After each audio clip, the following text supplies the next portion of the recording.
This is an iris flower box.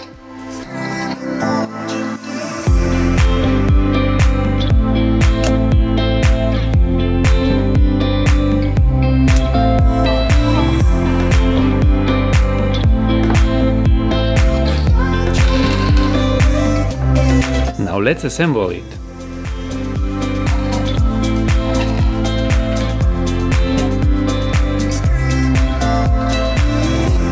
The mechanism which is used here is pretty interesting.